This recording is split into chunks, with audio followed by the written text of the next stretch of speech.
must have known I was different. I mean, I was always artsy fartsy and weird and out there, and I think that's what attracted me to the queer community anyways. I think it's just this umbrella of weird kids, you know? And I was even talking to this about Mel the other day. I was like, it's such an amazing community in general because it accepts everyone. Whether you're straight or gay, it's just like this little niche of like weirdness, and you're allowed to be yourself, and you're allowed to just be whatever you want and dress however you want. And it's just, that's what it is. Doesn't matter what you are. And like, I feel sad.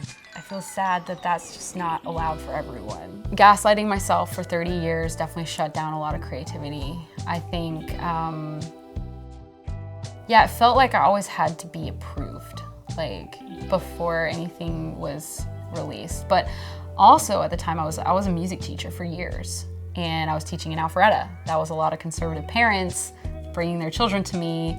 So a lot of my art needed to be conservative and needed to be reflective of my business. It definitely put me in a little box. And as soon as I stopped teaching and started kind of releasing like, okay, I gotta stop caring what these parents would think of me, or, you know, it's these kids that I taught. Like, I'm still friends with some of the kids. Like, they're in college now, and they'll reach out to me, and I'm like, well, who am I if I'm not gonna be myself? If I can't come out and show that it's okay for these future generations to be out and to be creative and to be weird and do whatever kind of art that you want to do.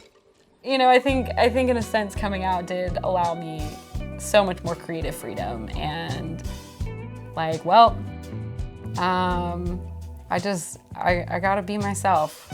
My creativity shifted, you know, a lot in the last couple of years, allowing myself to open up these doors by doing a couple different things. I had to separate my personal life, and one way I did that is I created an artist name. My artist name is Coruja, and Coruja was allowed to be wild and crazy and free and do whatever she wanted to do.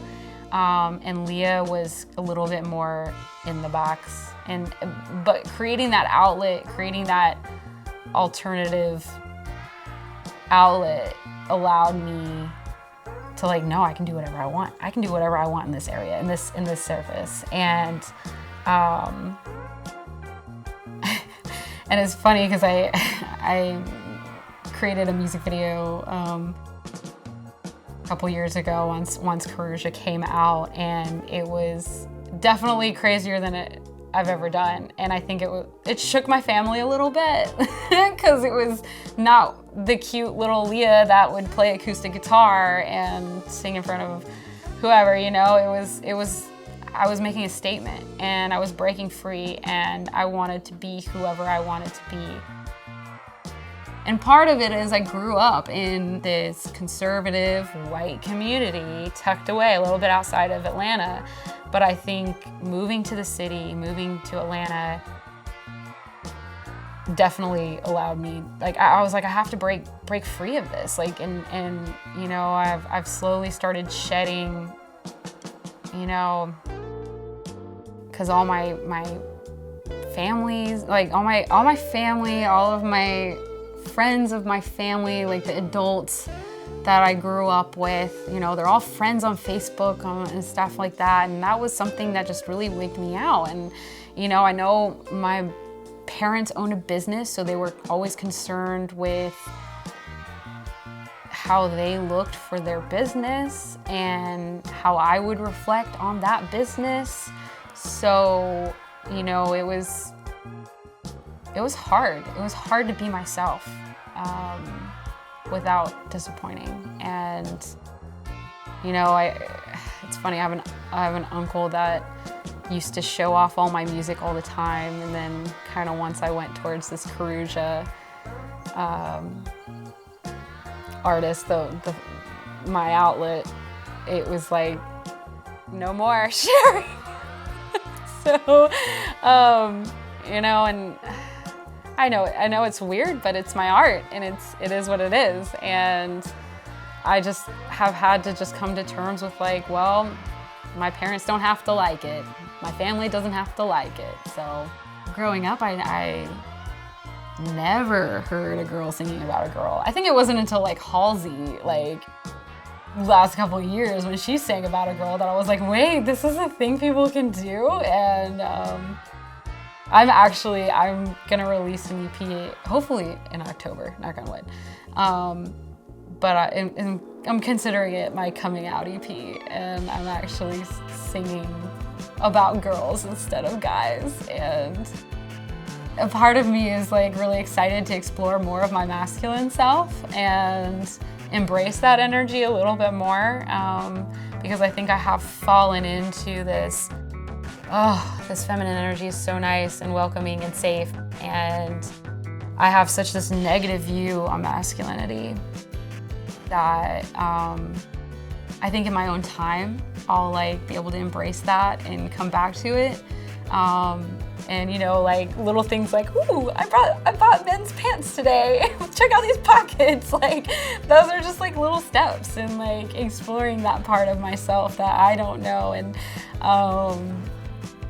you know, maybe even embracing that more in my life, and maybe cutting my hair at some point.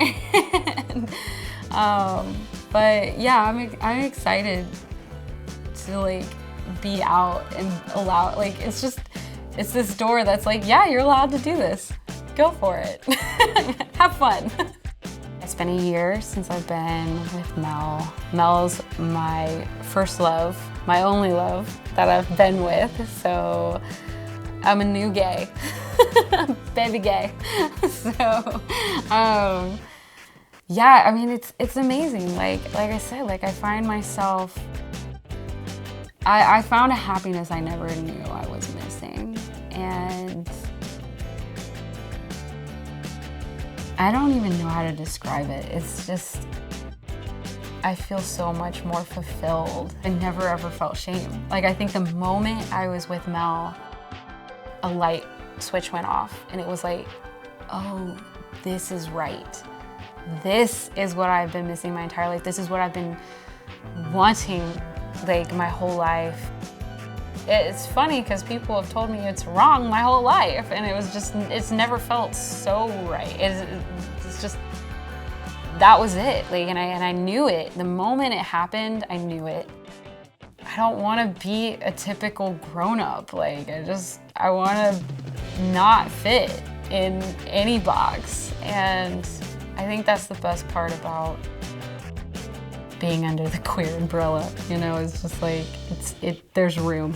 There's plenty of room to be as big and weird and glittery and rainbowy as you want. Or not, even.